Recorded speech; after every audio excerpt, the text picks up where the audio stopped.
안녕하세요. 오늘도 사연살롱을 찾아주셔서 감사합니다.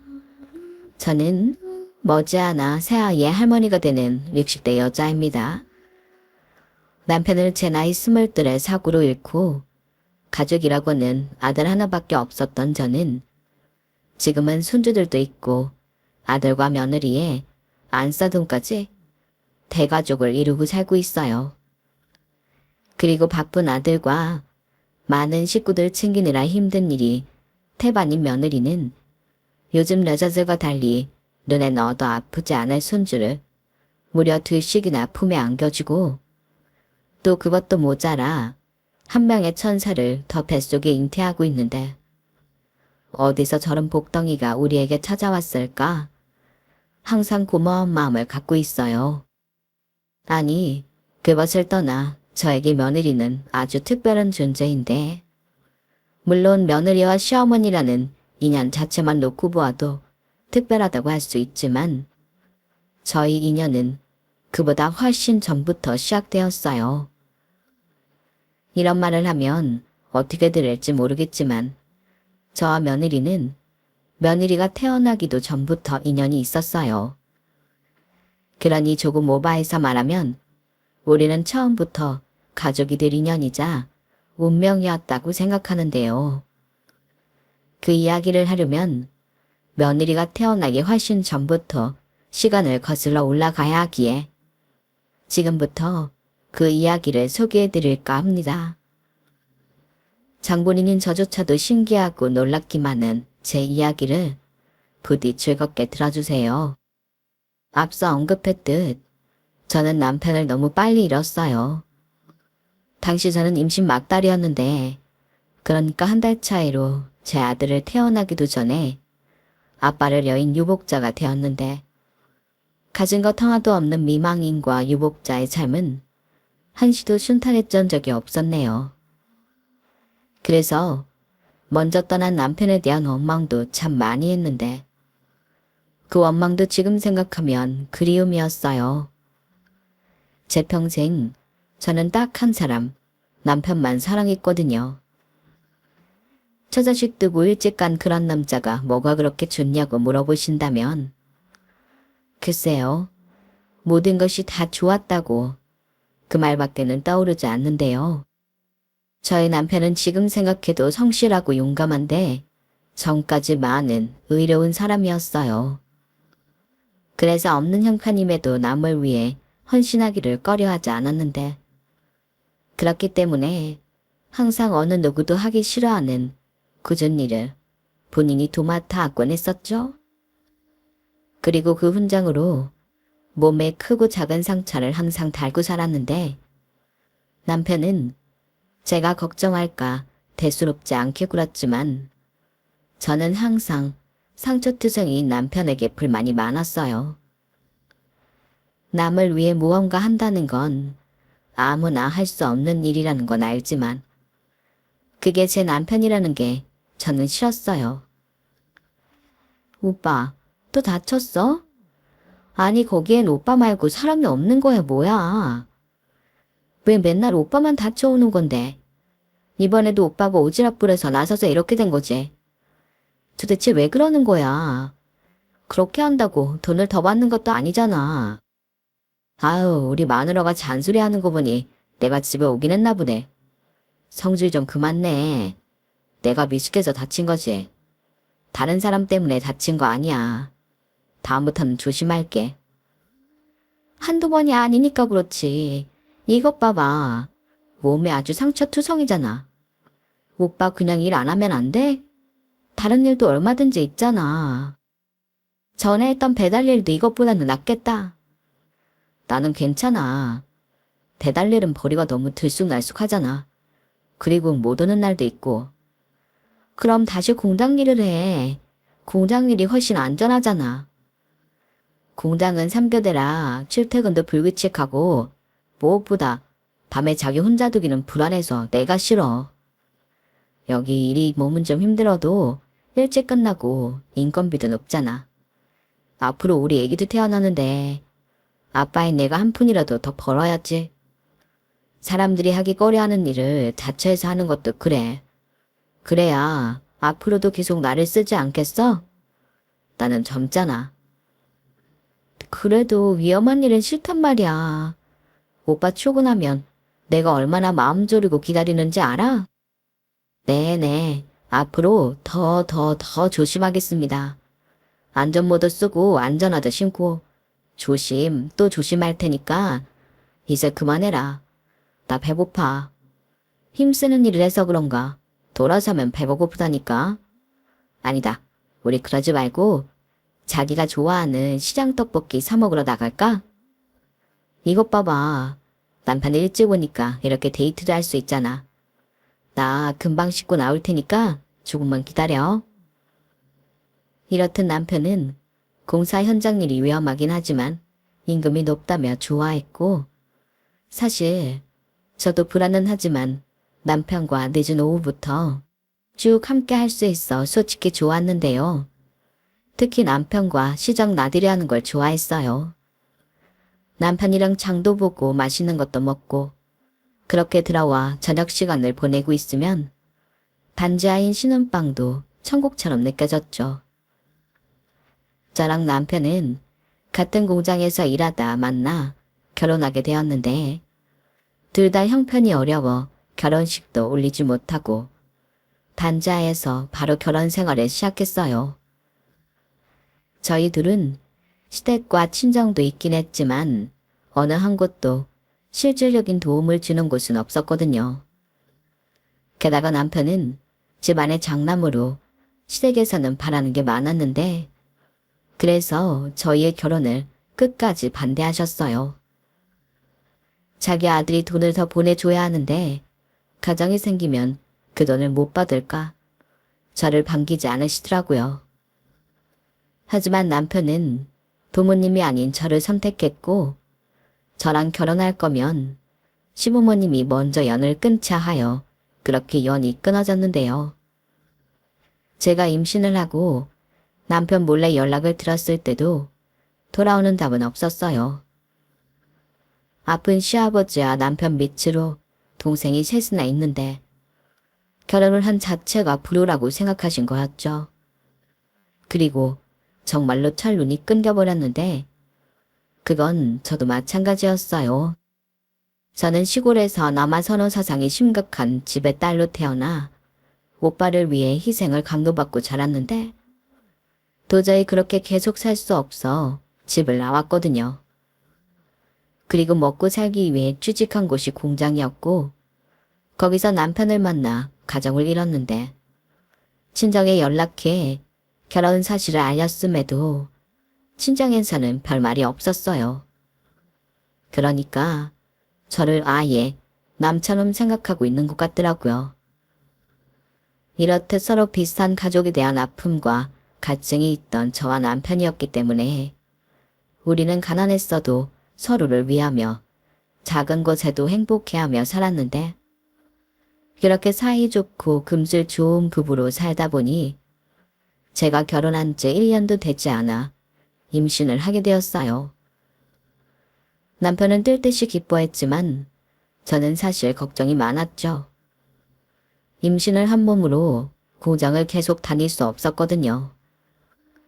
하지만 남편은 괜찮다며 자기가 벌어서 저랑 아이를 책임질 수 있다고 했고 저도 이미 생긴 아이를 어쩔 수는 없으니 걱정은 산더미였지만 남편을 믿었는데요.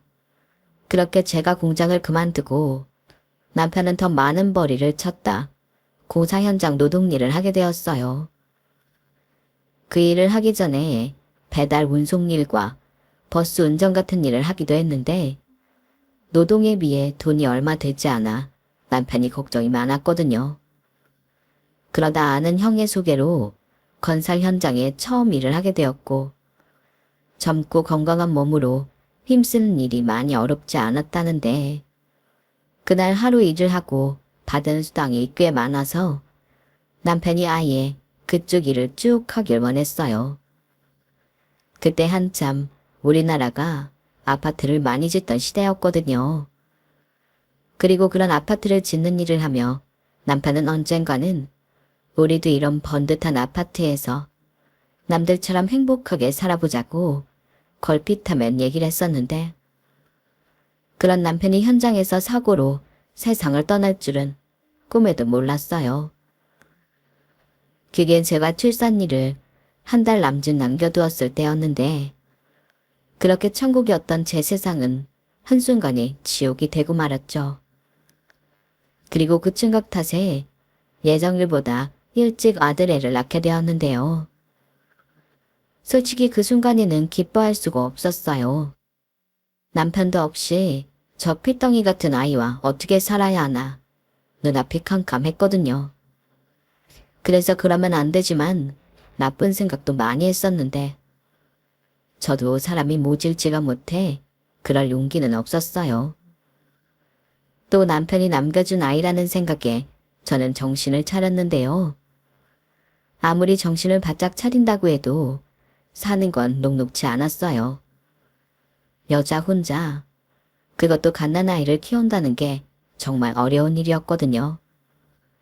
그러다 수입도 없이 보증금도 거의 다 까먹게 되었고 집주인에게 아무리 사정을 얘기하고 부탁을 해도 소용이 없었는데요.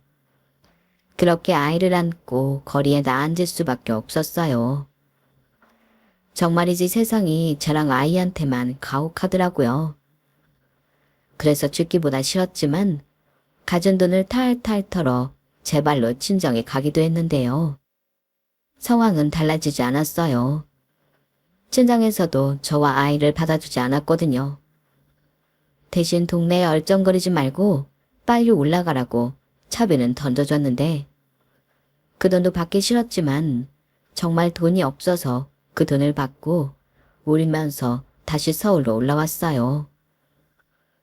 그렇게 아이를 안고 일자리를 구하러 다니기를 십수일. 여기에 다 적을 수는 없지만 별의 일이 다 있었는데요. 오죽하면 아이를 고아원에 몇 년만 맡겨놓고 돈을 벌까도 생각했을 정도였어요. 저 혼자 몸으로는 어디를 가서라도 일을 할 수 있는 곳이 많았거든요. 하지만 아이와 함께 받아줄 곳은 어디 한 곳도 없었고 거처도 없지만 아이 맡길 곳은 더더욱 없던 저는 마지막이다 하고 벽보에 붙은 파출부구하는 집에 갔는데 거기서 다시 못 만날 제 인생의 귀인을 만났어요. 딱 봐도 저랑 또래일 것 같은 여자가 아주 반갑게 저를 맞아줬거든요. 슬쩍 보니 임산부였는데 이야기를 하는 중 어렵게 가진 아이라는 것을 들어서 알게 되었어요. 딱히 자랑은 하지 않았지만 사모님도 사장님도 있는 집 자식으로 고생 한번 하지 않은 것 같더라고요. 또래라 그런지 나와는 팔자 자체가 다른 사모님이 부럽기만 했는데 저는 필사적으로 사정했어요. 아이와 먹고 살기 위해서라도 일자리가 필요하다고 돈을 많이 주지 않아도 좋으니 일만 시켜달라고 거의 조르다시피 면접을 봤는데요. 사모님은 저보다 저희 아들을 보더니 그러라고 했어요.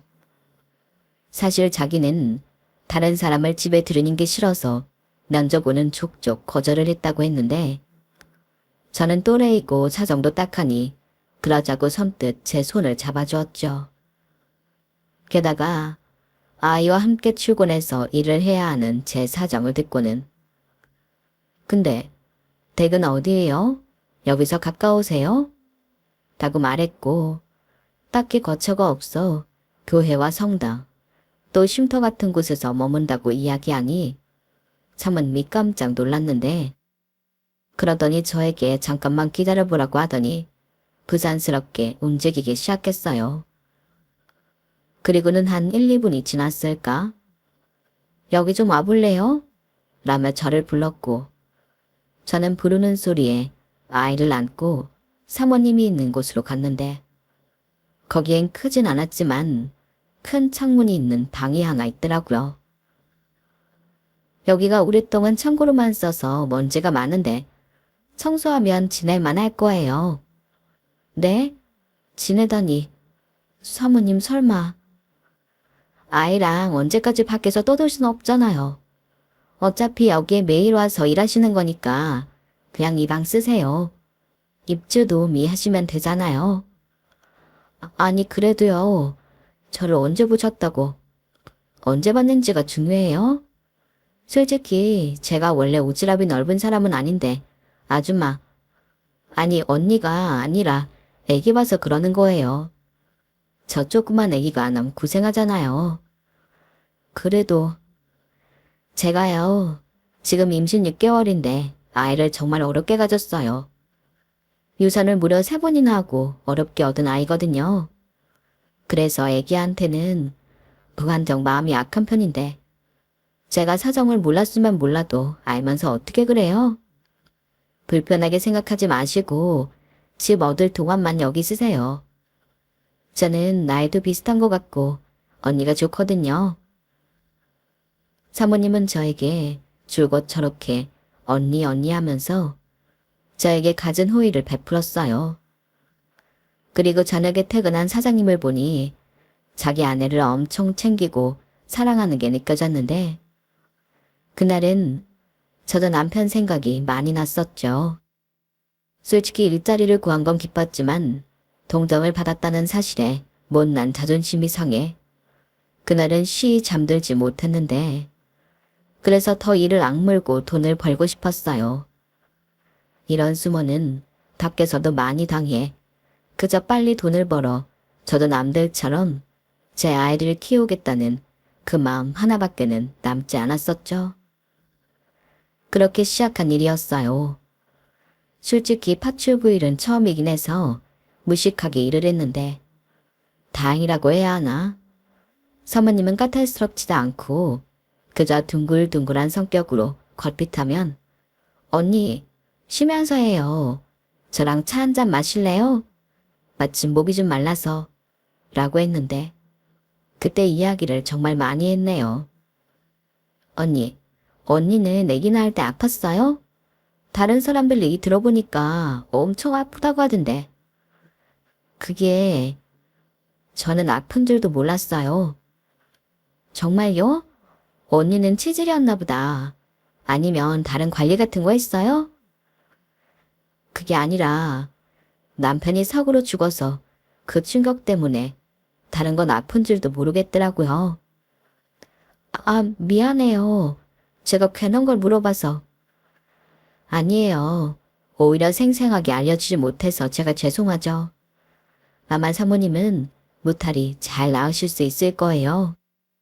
그러면 좋겠는데. 근데 언니는 언제까지 저를 사모님이라고 부를 거예요? 그 소리 진짜 듣기 싫은데. 그래도 제가 달리 부를 호칭이 없어서. 왜 없어요? 효은이라고 부르세요. 제 이름이 정효은이거든요. 효은아, 이렇게 부르면 되죠? 아, 참. 제가 어떻게 그래요. 저는 여기 일하는 사람인데. 저는 그냥 사모님이 편해요. 사장님도 퇴근하시면 들으실 텐데. 그럴 수는 없어요. 우리 그이도 그렇게 꽉 막힌 사람은 아닌데. 그럼 지금 당장은 아니더라도 나중엔 효은아 하고 불러주세요. 저는 언니가 없고 위로 오빠만 있어서 언니 갖는 게 소원이었거든요. 제가 언니 왜 뽑았게요? 다른 분들은 죄다 이모님이셨는데 언니만 언니라서 뽑았어요. 네, 감사합니다. 에이, 딱딱하게 정말. 나는 언니랑 하루빨리 친하게 지내고 싶은데 언니는 아닌가 보다. 나는요, 애기 낳으면 언니랑 이것저것 물어보면서 같이 키울 거예요. 용진이한테도 내가 정말 이모처럼 잘해줄 거라고요. 말씀만 들어도 너무 감사하네요, 사모님. 애기는 저도 옆에서 정성스럽게 돌볼게요. 미역도 좋은 놈으로 사놓고 미역국도 끓이고요. 그래도 애기 키우는 건 제가 선배니까 이거 하나는 다행이네요. 그죠? 우리는 진짜 인연이라니까요. 그럼 저 애기 낳으면 우리 공동육아 하는 거예요? 사모님은 뭐가 그렇게 좋은지 늘 저에게 호의적인 사람이었어요. 그에 반면 더 이상의 동정은 받기 싫었던 저는 오히려 선을 긋고 거리를 유지하려 했는데 시간이 지나면 지날수록 사모님의 진심이 느껴져 제 마음도 달라지게 되더라고요. 무엇보다 사모님은 제가 일하는 동안 제 아이를 자기 아이처럼 돌봐줬는데 자기를 이모라고 부르며 누가 봐도 조카인 듯 제 아이를 예뻐해줬어요.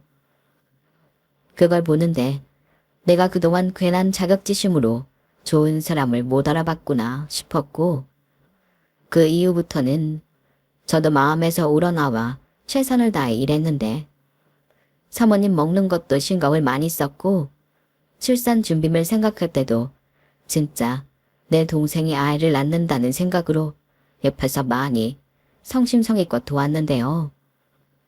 그렇게 저랑 사모님은 밖에서 보면 잠에 나는 소리를 들을 정도로 가까워졌어요. 사장님도 외로움을 많이 타는 자기 와이프를 살뜰히 챙겨줘서 고맙다며 저와 아들의 편의를 더 챙겨주려 했는데 그렇게 제가 마음의 벽을 허물고 한 가족처럼 어울려 살다 보니 어느덧 사모님의 배가 남산처럼 불러 예정일을 앞두게 되었어요. 아기는 빨리 만나고 싶지만 아픈 건 무섭다며 그때부터 사모님은 저를 많이 의지했는데 그러다 예정일보다 조금 늦게 진통이 왔고 사모님은 제가 준비해둔 출산 가방을 가지고 병원으로 향했죠. 저는 사모님이 예쁜 아기와 함께 돌아올 것을 기대하며 삶아놓은 기저귀와 아기 물건들을 꺼내놓고 사모님이 돌아오길 기다렸는데 사모님은 갈 때와는 전혀 다른 얼굴로 아기 없이 혼자 돌아왔어요. 어떻게 된 거예요? 아기는요? 그게 아기가 태어났을 때 이미 숨을 쉬지 않았어요. 의사 선생님 말로는 탯줄이 아이 목에 감겨 있었다고 하는데 와이프가 그 말을 듣고 충격을 많이 받았거든요. 어떻게 그런 일이... 들으셨는지 모르겠는데 저희가 어렵게 가진 아이라 와이프가 많이 힘들 거예요. 옆에서 잘 좀 챙겨주세요. 부탁드립니다. 네, 당연하죠. 그런데 사장님은 괜찮으세요? 사장님도 많이 기다린 아이였을 텐데요. 저는 괜찮습니다. 아이를 떠나보낸 건 슬프지만 지금은 와이프가 더 우선이에요. 사장님은 말은 저렇게 하면서도 금세 눈이 충혈되었어요. 왜 아니겠어요? 엄마의 슬픔만큼 아이를 잃은 아빠의 슬픔도 큰 게 당연한 거였죠. 하지만 저는 더 이상 아무 말도 하지 않았어요. 힘든 부부에게 시간을 주는 것이 맞다고 생각했고 그 대신 저는 더 살뜰히 사모님과 사장님을 챙기려 애를 썼는데요. 그때 눈치 없이 제 아들이 이모를 찾으며 떼를 쓰기도 했는데 그때는 제가 엄하게 단도리를 했었죠. 그러자 그럴 거 없다며 사모님은 제 아들을 안아줬고 저에게 들키려 하지 않았지만 몰래 우는 걸 여러 번 봤는데 마음이 너무 아팠어요. 게다가 그 일을 겪고 사모님은 밥 때가 되었어도 생각이 없다며 전혀 식사를 하지 못했는데 그때 너무 걱정해지더라고요. 그래서 하루에 10번 넘게 음식을 했다 치웠다를 반복하며 조금이라도 먹여보려 애를 썼는데 나중엔 제가 터지고 말았어요. 사모님, 정말 이럴 거예요? 얘는 다음에 또 가지면 되지만 사모님이 건강을 잃으면 그땐 전부 끝이에요. 먹어야 살고 살아야 또 희망을 갖죠. 희망이요? 언니, 저는 이제 아무런 희망도 없어요. 언니처럼 아무 문제 없이 아이 낳은 여자들은 절대 내 마음 몰라. 남의 일이라고 쉽게 말하지 마요. 애는 다음에 또 가지면 된다고요? 내가 그 말을 얼마나 많이 들었는지 알아요. 전날은 아마도 제 기억으로 처음 사모님과 날선 대화를 했던 때였어요. 그리고 사모님 말에 제 입이 턱 하고 막혔는데 저는 그저 사모님이 자기 몸을 돌보지 아니려 하는 것이 화가 나서 한 말이었지만 말 실수했다는 걸 바로 알아차렸어요. 그래서 곧장 사과를 했고 그래도 조금이라도 먹자고 나중엔 제가 울면서 말했는데요. 그때 처음으로 저는 사모님에게 이름을 불렀어요. 사실 언젠가는 사모님이 아닌 이름으로 사모님을 불러보고 싶던 저였거든요. 효은아, 네 마음 모르고 쉽게 얘기한 거 사과할게. 근데 나는 떠난 아이보다 네가 더 소중해. 네 마음 나도 알아. 나도 남편을 먼저 보냈잖아. 허무하고 세상이 온통 지옥처럼 보이겠지. 다시 웃는 날도 어떤 희망도 품을 수 없을 것 같은 그 기분.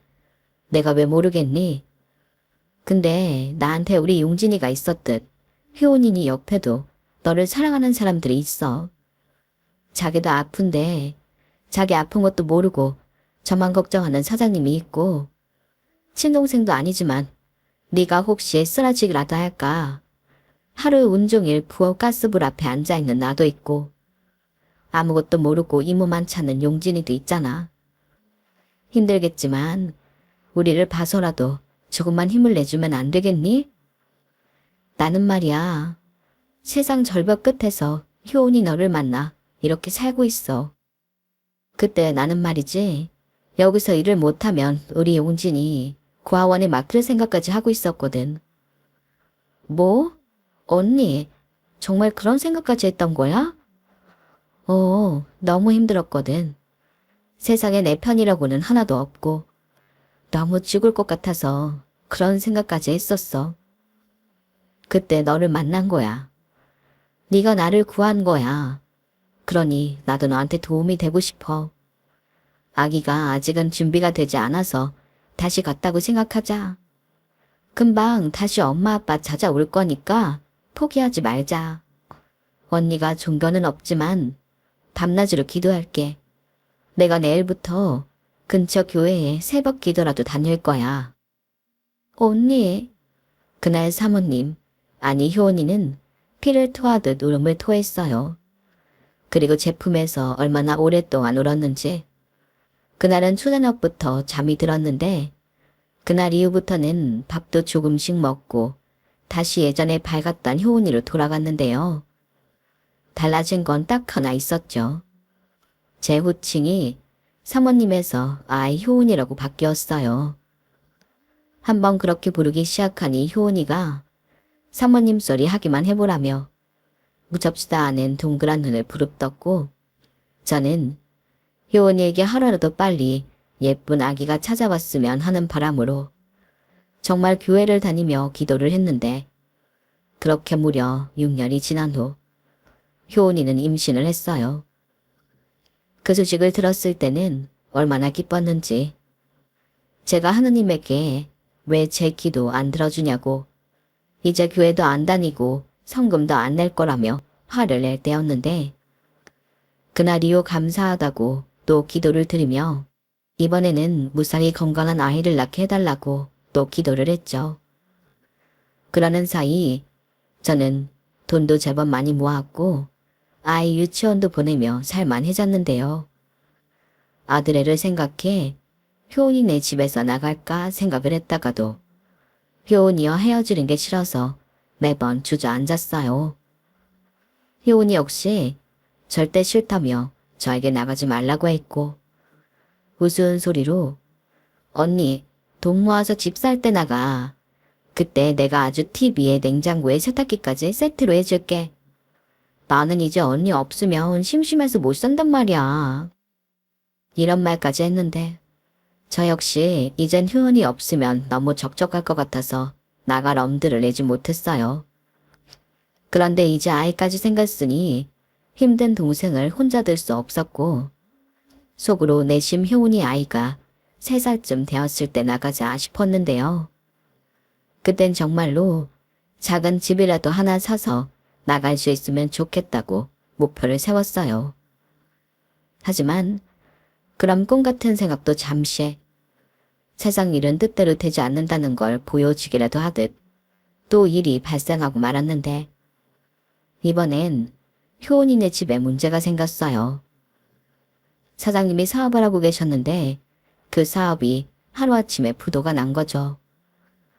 사실 조짐이 없었다고 하면 거짓말이긴 했어요. 사장님 안색이 몇 달 전부터 좋지 않았고 집에 이상한 전화도 종종 걸려오는 등 뭔가 심상치 않았는데 혹시라도 임신한 효은이가 신경 쓸까봐 제가 별말을 하지 않았거든요. 그리고 집도 경매로 넘어간 모양이었는데 사장님은 저에게 돈 봉투를 하나 내밀며 이렇게 말했는데요. 저기 죄송한데요. 아마 내일이나 모레쯤 사람이 올 거예요. 제가 버텨보려고 했는데 그게 마음처럼 되지 않아서 집이 경매로 넘어갔네요. 사업도 계속하긴 어려울 것 같아요. 여기저기 끌어다 쓴 돈도 많고 어쩌면 제가 와이프 옆에 있지 못할 수도 있어요. 네? 그게 무슨 말씀이세요? 그리고 이 돈은 또 뭐고요? 다른 건 몰라도 이모님 월급은 챙겨 드려야죠. 퇴직금까지 빵빵하게 드려야 하는데 죄송합니다. 아, 저 이 돈 필요 없어요. 그리고 제가 여기서 받은 게 얼마나 많은데요. 이 돈 필요 없고 효은이 걱정은 하지 마세요. 제가 옆에 있을게요. 아니요. 와이프는 시골 본가에 갈게 하려고요. 홀몸도 아니고 저희 부모님이 걱정이 많으셔서 그렇게 하기로 했어요. 이래저래 저희랑 오래같이 계셨고 또 와이프가 많이 이지했는데 이렇게 헤어지게 되어 죄송합니다. 정말 이 방법밖에는 없는 건가요? 제가 모은 돈이 조금 있는데 그 돈이라도. 아니요, 그럴 순 없죠. 저도 이모님, 아니 처형한테 받은 게 많아요. 처형 덕에 와이프도 건강하고 밝게 지냈다는 거 저 잘 알고 있습니다. 그래서 저도 속으로 이모님을 처형이라고 생각했어요. 그동안 많이 감사했고 어디에 가시든 용진이랑 꼭 행복하게 잘 사시길 바라겠습니다. 인연이 있으면 또 보겠죠. 제가 그 인연이 닿을 수 있도록 죽을 힘을 다해 노력할게요. 그동안 저희 집에서 또 저희 와이프 옆에 계셔 주셔서 감사했습니다. 저는 그날 세상에서 가장 정중한 해고 통보를 받았어요. 그리고 정말로 그 다음날 사람들이 와서 집에 넘어갔다며 나가라고 했고 그 충격에 효은이는 또 한 번 휘청거렸는데 정말 이러다가 또 아이와 효은이가 잘못될까 저는 마음을 굳건히 먹었죠. 그리고 효은이에게 하루라도 빨리 시댁 본가로 내려가라고 했는데 효은이도 그땐 어쩔 도리가 없다는 걸 아는 듯 눈물만 흘렸어요. 이제 제법 큰 제 아들과도 꼭 끌어안고 멈추지 못하는 눈물을 흘리며 그렇게 헤어졌는데요. 저는 그날 이후 새로운 보금자리를 찾아 나갈 수밖에 없었죠. 다행히 그동안 모아놓은 돈이 있어 새 집을 구하는 건 그다지 어렵지 않았는데 마음이 공허했어요. 하지만 저에게 아직 어린 아들이 있었고 그런 마음을 채 느끼기도 전에 또 일자리를 구해야 했는데 타출부 경력이 있다 보니 그 이후에는 비슷한 일들을 주로 하며 생계를 유지하게 되었어요. 그렇게 넉넉하진 않았지만 아들을 키울 수 있었고 아들은 고생하는 엄마를 보고 자라 철도 빨리 들었는데 공부도 알아서 잘하더라고요. 그래서 없는 형편이지만 아이 교육비만큼은 아끼지 않으려 했는데요. 제가 힘들게 번 돈이라는 걸 아는 아들은 정말 열심히 제 교육비가 아깝지 않도록 공부를 하더군요. 그리고 자식의 공부를 잘하고 또 어긋나지 않고 잘 커주니 돈 버는 건 힘들어도 사는 건 보람이 있었는데 그때도 마음속의 공허함은 채워지지 않았어요. 저는 종종 효은이네 집 앞을 가기도 했고 이젠 저 집에 다른 사람이 사는 걸 알지만 불 켜진 집을 한참이나 보고 오곤 했는데 그때 알고 있던 효은이 연락처는 없어진 지 오래였어요. 그때 가진 아이는 무사히 잘 태어났을지 또 지금은 어디서 무얼 하고 있는지 효은이 생각을 정말 많이 했는데 고생이라고는 해본 적도 없는 효은이가 꼭 물가에 내놓은 아이처럼 늘 걱정이 많았죠. 하지만 아무리 걱정이 되어도 효은이의 행방을 알 방법이 없었고 저는 또 수험생 아들 뒷바라지하며 살기 바쁘다 보니 어느새 효원이에 대해 잊어버리고 시간만 속절없이 흘렀는데요. 아들은 대견하기도 의대에 합격했어요. 남들처럼 고액 과외도 시켜주지 못하고 그저 학원 외에는 도와준 게 없었는데 오로지 자기 노력으로 의대에 간 기특한 아들이었죠. 그뿐만이 아니었어요.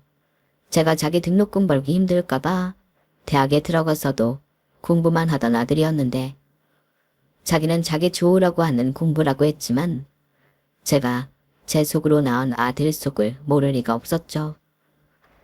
크면 클수록 지 아빠를 쏙 빼닮은 아들이었는데 그 덕에 살면서 아들한테 심적으로 의지도 많이 했어요. 그런데 아들이 의대에 들어가고 난 이후에는 제대로 얼굴 보며 밥 먹을 시간도 없었어요. 그리고 잘 커준 아들에게 늘 고마운 마음으로 살았는데요. 아들은 그렇게 장학금을 받으며 의사의 길로 접어들었어요.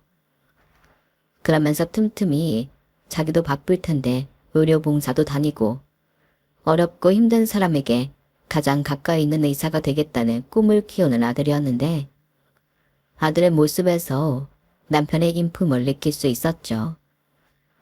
그 아버지의 그 아들이라고 남편이 살아있었다면 자기 닮았다고 얼마나 좋아했을까. 이런 생각으로 매일을 보람있는 날을 보냈는데 그렇게 아들이 전문의가 되고 만나는 여자가 있다고 저에게 말했어요. 듣던 중 반가운 소리였는데 저는 속으로 아들이 너무 바쁘니 여자도 못 만나고 장가도 못 가는 게 아닐까 불안했거든요. 주변에서는 잘난 의사 아들인데 왜 장가를 못 가냐며 저에게 별 걱정을 다 한다고 했지만 저는 그렇지가 않았어요. 아들만 놓고 봤을 때는 뭐 나쁠 게 없는 조건이지만 홀어머니의 뱀도 짧고 형편도 넉넉하지 않은 집에 시집오고 싶어하는 여자가 과연 있을까 걱정이 됐어요. 그런데 만나고 있는 여자가 있다고 하니 너무 다행스러웠고 아들이 마음에 드는 여자이니 저는 반대할 것도 없다고 생각했는데 그렇게 말하기에 한 4개월이 넘었을까? 아들이 저에게 대뜸 결혼 이야기까지 꺼내더군요. 뭐? 너 지금 결혼하고 싶다고 했니? 둘이 얼마나 만났다고 뭐가 이렇게 급해? 너 혹시 혼전 임신 뭐 그런 거야? 엄마, 아들을 뭘로 보고 그런 거 아니거든. 그리고 우리 그렇게 짧게 만나지 않았어. 결혼하고 싶어져서 결혼 이야기를 한 건데 엄마는 도대체 무슨 생각을 하는 거야? 아니 그렇잖아. 여자친구 생겼다고 말한 게 얼마나 됐다고 결혼 이야기를 하니? 그래서 뭐 엄마한테 보여주지도 않고 바로 상견례부터 하겠다는 거야? 아니지. 당연히 그 전에 엄마한테 보여주지. 근데 나는 결혼하고 싶은 여자니까 예쁘게 봐달라고 엄마한테 아부 떠는 거야. 너도 참 별나다. 생전 안 떨던 아부를 떨고. 왜? 엄마가 네 여자친구 싫다고 할까봐? 아니, 엄마는 절대 그런 말 못하지. 엄마 마음에 아주 쏙 들 거거든. 뭐가 이렇게 자신 있어. 네가 내 속을 알아? 나도 너 힘들게 키웠는데 이상한 여자한테는 절대 줄 수 없지. 그러니까 만나보라고. 대신 내가 사랑하는 여자니까 너무 고깝게 보지 말고 좋게 봐줘. 아들은 연신 싱글벙글하며 저에게 자기 여자친구를 보여주겠다고 했어요. 평소에는 바쁘다고 집에도 잘 오지 않던 놈이 그때는 뻔질나게 집에 오는데 솔직히 얄밉더라고요. 하지만 결혼하고 싶은 여자가 있다며 신나하는 아들을 보며 좋은 짝을 만나 장가를 보내는 것도 나쁘지 않겠다고 생각하고 있었는데요. 밖에서 아들 녀석의 여자친구를 만났을 땐 정말 마음에 쏙 들었어요. 싹싹하고 예의도 바른데 또 구김살도 없이 밝은 아가씨를 보는데 저까지 덩달아 기분이 좋아졌거든요. 그리고 이런저런 이야기를 하는데 아가씨가 우리 아들과 나이 차이가 제법 나는 거예요. 그래서 내심 정말 괜찮냐고 물으며 혹여나 우리 아들 직업 때문에 결혼하고 싶은 건가? 속으로 발걱정을 다 했는데 대화를 하면 할수록 둘이 서로 좋아하는 감정을 저도 느낄 수 있었죠. 그리고 하루라도 빨리 결혼하고 싶다고 하길래 제가 결혼은 신중해야 하는 일이니 시간을 좀 갖자고 아이들을 말렸는데 벌써 상간내 날짜가 잡혔다고 하는 겁니다. 뭐?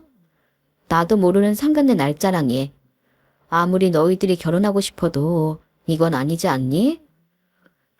그게 저희 부모님이 오빠를 너무 마음에 들어 하셔서요. 결혼 날짜는 어머니 말씀처럼 천천히 잡아도 되니까 그냥 인사하는 자리로 만나시면 어떨까요? 저희 부모님이 어머님을 빨리 만나고 싶어 하셔서요. 나를? 아니 그래도 다른 자리도 아닌 상견례 자리를. 그럼 엄마, 상견례라고 생각하지 말고 그냥 내 여자친구 부모님이랑 밥 한 끼 한다고 생각해. 결혼 전에 종종 얼굴 보고 친하게 지낼 수 있으면 좋은 거잖아. 그리고 부모님을 보면 우리 영주가 어떻게 자랐는지 알 수 있지 않아? 아주 장가를 가고 싶어서 안달이 났구나.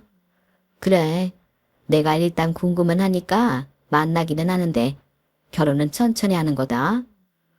둘이 좋아 죽겠는 건 알겠지만 결혼은 그렇게 번갯불에 콩 구워 먹듯 하는 게 아니야. 특히 용진이 너 바쁘다고 집에도 못 들어오고 엄마한테 속옷이란 양말 가져오라고 하지. 그렇게 바빠서 와이프 챙기지도 못하는데 결혼하면 영주 얘는 외로우라고? 엄마는 벌써 거기까지 생각하는 거야. 우리 영주가 왜 외로워? 나는 엄마랑 영주랑 같이 살 거야. 얘가 지금 뭐라는 거야? 너 미쳤니? 결혼하는데 왜 나랑 같이 살아? 아, 저게 공부만 잘하지 생각이 부족해. 세상에 결혼하고 시어머니랑 살고 싶은 여자가 어딨냐? 어? 여기 있는데? 어머니, 저는 정말 그러고 싶어요. 제가 먼저 오빠한테 결혼하면 어머니랑 같이 살자고 했는데 어머니 말씀처럼 오빠는 맨날 바쁘잖아요. 그럼 저는 어머니랑 있어야 심심하지 않죠? 뭐라고? 저는 아들의 여자친구 말에 할 말을 잃었어요. 정말 그 얼굴에 저는 진심이에요 라고 써있는데 할 말이 없더라고요. 그리고 저렇게 나오는 당찬 아들의 여자친구를 보니 아들 말처럼 그 부모가 어떤 사람인지 궁금하기도 했는데요. 그렇게 상견례 아닌 상견례장에 나가게 되었죠. 아들은 긴장할 것 없다고 했지만 자리가 자리인 만큼 저는 너무 긴장이 되었어요. 그리고 아들과 아들 여자친구는 아니라고 했지만 이렇게 몰아붙이는 데는 다른 이유가 있지 않을까. 혼자 오만 생각을 하며 상견례장 문을 열었는데 그곳에는 한박 웃음을 짓고 있는 어디인가 나시에 익은 부부가 다정하게 앉아 있었어요. 그리고 익숙한 목소리가 들렸는데 저는 그만 자리에 주저앉아 넋을 놓을 수밖에 없었어요. 언니, 그동안 잘 지냈어? 나야 효은이. 저영, 어서 오세요. 왜 이렇게 늦으셨어요? 저희가 아주 처형기단이라 목이 빠질 지경입니다. 잘 지내셨죠? 어떻게 두 사람이... 설마 우리의 여자친구 부모가... 맞아, 우리야. 우리도 용진이 보고 얼마나 놀랐는데 우리 진짜 인연은 인연인가 보다. 언니가 매일 새벽마다 나가서 기도한 아이가 우리 영지야. 뭐? 정말이야? 저는 아들의 여자친구이자 효은이의 딸인 영주를 보고 눈물이 앞을 가려 앞으로 걸어나갈 수가 없었어요. 대신 손을 휘저으며 영주에게 이리 오라고 했는데요. 자네도 한번 본 얼굴인데 왜 그렇게 반갑고 또 감사한지. 제 딸인 듯 한참을 품에 안고 소리까지 내어 울었답니다. 그땐 창피한 줄도 모르고 그랬어요. 그리고 결혼은 신중해야 한다며 말렸던 저는 둘의 마음이 확고하다면 하루라도 빨리 결혼하라고 성화를 부렸는데요. 오랜 시간이 흘러 다시 만난 소중한 인연을 또 어떤 이유에서 잃을까봐 겁이 났어요. 그리고 그 이후 매일같이 저는 효은이를 만났는데 효은이도 고생이 많았더군요. 효은이 남편, 그러니까 닭가 싸더니 회사는 결국엔 회생하지 못했고 정말 바닥부터 다시 시작했다고 했는데 잘 살던 시댁 형편까지 어려워졌다며 지난날 고생담을 들려줬어요. 대신 무사히 딸아이를 낳고 힘들었지만 열심히 노력하며 살았다는데 그때 자기도 제 생각을 많이 했다며 언니가 얼마나 힘들게 아이를 혼자 키웠는지 새삼 느끼고 저를 매일같이 그리워했답니다. 그래서 자기 남편도 많이 미워했대요. 그렇게 부도가 나지 않았다면 헤어지지 않았을 건데 헤어져 안부조차 모르고 산다고 다시는 저를 보지 못할까봐 무서웠다고 했는데 이렇게 아이들 덕에 우리가 다시 만날 줄은 꿈에도 상상할 수 없었다고 했어요. 저 역시 마찬가지였죠. 그리고 이렇게 만나게 해준 인연에 감사한 마음으로 이젠 무슨 일이 있어도 헤어지지 말자고 했는데요.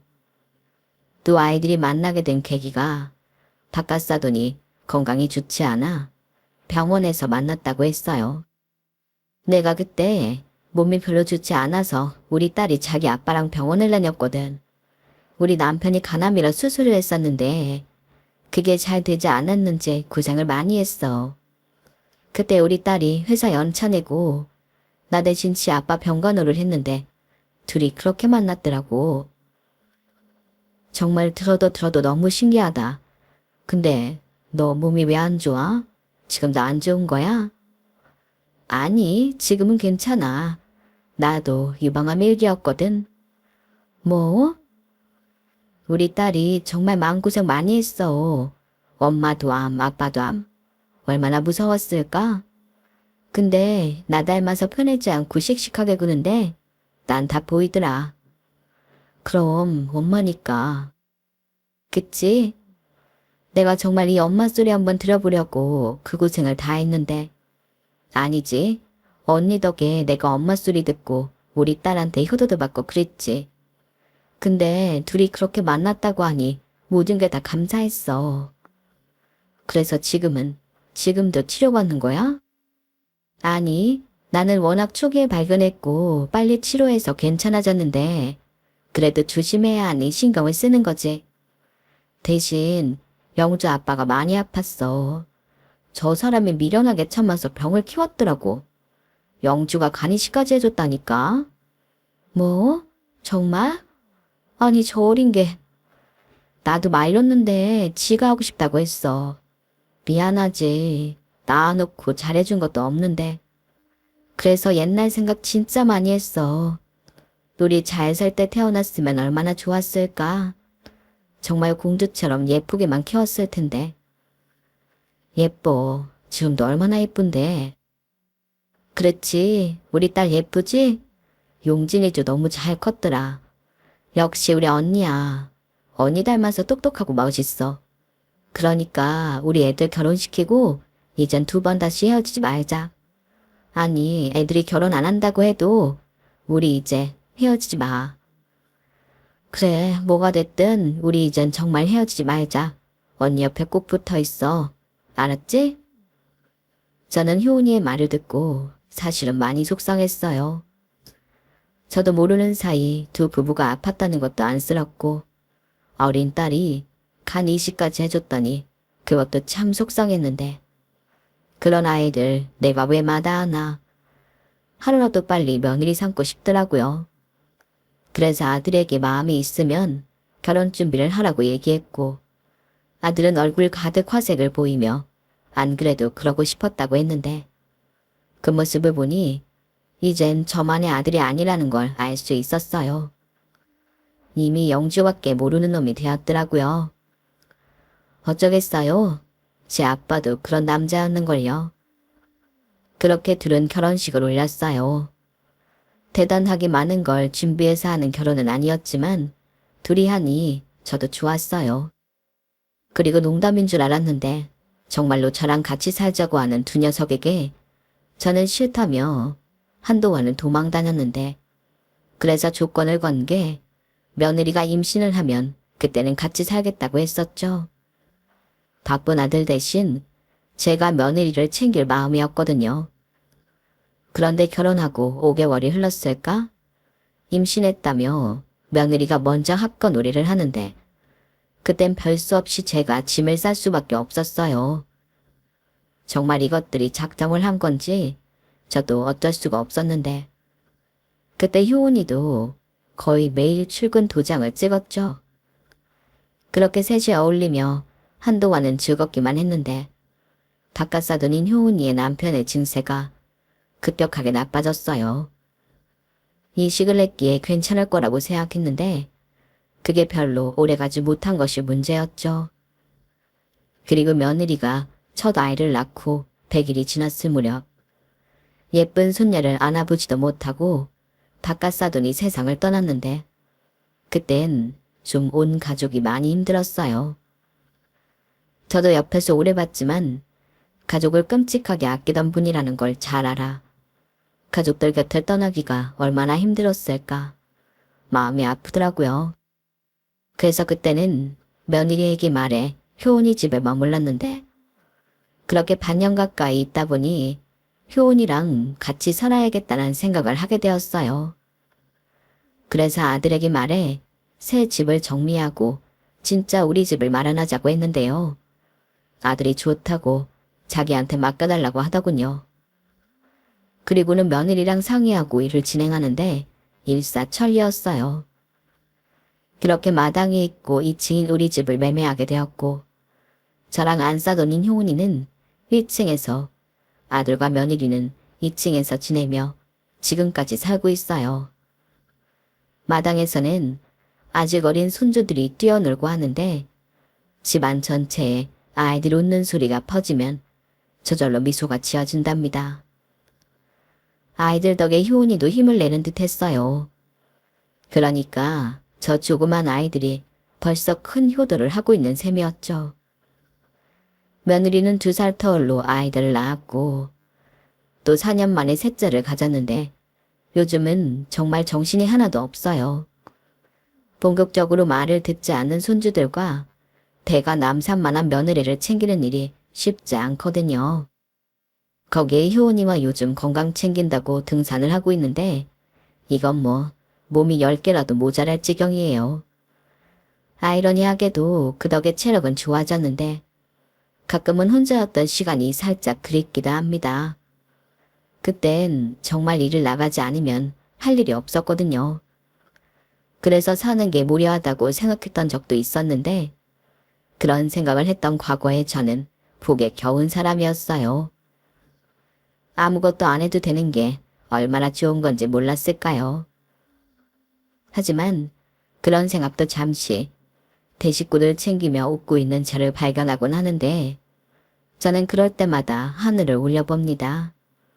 왠지 거기엔 얼마 전에 떠난 바깥사돈과 너무 일찍 떠난 제 남편이 저를 지켜보고 있는 것만 같거든요. 그리고 우리 이렇게 잘 살고 있으니 걱정하지 말라는 말을 하고 싶어지는데요. 앞으로 우리 가족이 더 많이 즐겁고 행복할 수 있도록 두 가장이 우리 가족을 지켜줬으면 하는 바람입니다. 거기에 아울러 출산을 앞두고 있는 며느리가 부디 순산할 수 있도록 매일 기도하고 있는데요. 셋째이긴 하지만 출산은 늘 어려운 일이잖아요.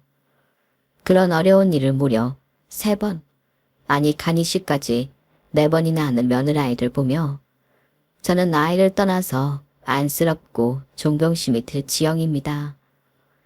저런 복덩이를 얻으려고 효은이가 그렇게 많은 노력을 했나 봐요. 그리고 그 복덩이를 어쩌다 보니 저도 거저 얻게 되었는데 고맙다는 말로는 아무리 얘기해도 모자라기만 합니다. 그래서 저는 매일 스스로 다짐해요. 앞으로 제가 얼마나 살 수 있을지 모르겠지만 평생 사돈이자 자매인 효은이를 옆에서 잘 챙기며 며느리에게 도움이 될 수 있는 시어머니가 될 생각입니다. 그리고 다행히 작년에 효은이는 유방암 완치 판정을 받았는데요. 완치 판정을 받은 이후인 지금도 효은이는 건강을 위해 식단부터 운동까지 많은 노력을 하고 있어요. 그리고 어느 날 효은이가 이런 말을 했는데요. 건강해야 아이들이 자기 때문에 고생하지 않는다고 하더군요. 그러니까 효은이는 그 많은 시간 자기를 위해 노력한 것이 아닌 아이들을 위해 그 힘든 노력을 기꺼이 했다는 건데, 그러한 효은이를 보면서 저는 생각했죠. 효은이가 저보다 더 엄마 같은 엄마가 되었다고요. 그리고 덩달아 저까지 거기에 동참해 평생 하지도 않았던 운동과 건강식단까지 하고 있는데요.